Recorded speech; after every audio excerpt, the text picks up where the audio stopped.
quelle fréquence je viens dans l'atelier? C'est une bonne question parce qu'il n'y a pas de fréquence vraiment. C'est par nécessité plutôt. Donc la nécessité elle vient par rapport aux énergies accumulées et non transmises par ailleurs, ou des idées que je mène dans l'atelier. Il n'y a pas de théorie, je mène une idée et c'est dans l'atelier qu'elle prend forme. Mon idée c'était de rentrer dans la matière juste en enlevant l'écorce et entrant dans la première partie du bois, parce que en travaillant avec l'outil, une réflexion qui se fait naturellement et qui ne peut pas être prévue à l'avance. C'est pas comme réfléchir intellectuellement quelque chose, c'est un travail physique et c'est dans le mouvement que se fait la création. Ce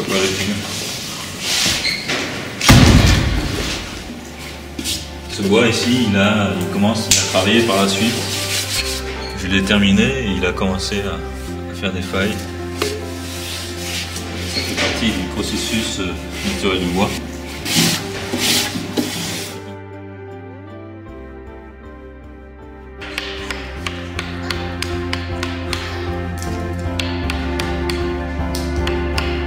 La sculpture, c'est une création immédiate. C'est entre moi et le bois. C'est une énergie comme ça qui reflète directement l'artiste.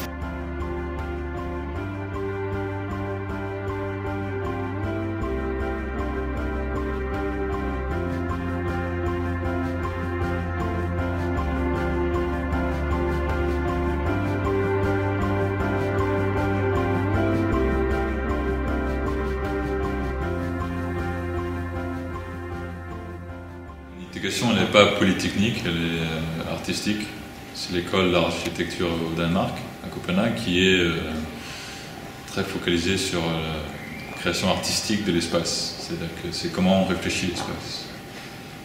Quelle est la qualité de l'espace, beaucoup plus que la construction de l'espace.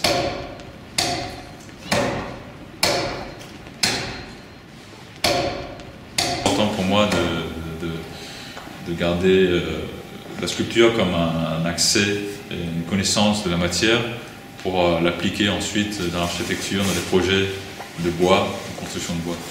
Et chaque outil aussi est un moyen pour transmettre l'énergie dans la matière. Donc si on voit ça par rapport à l'architecture est beaucoup plus dessinée.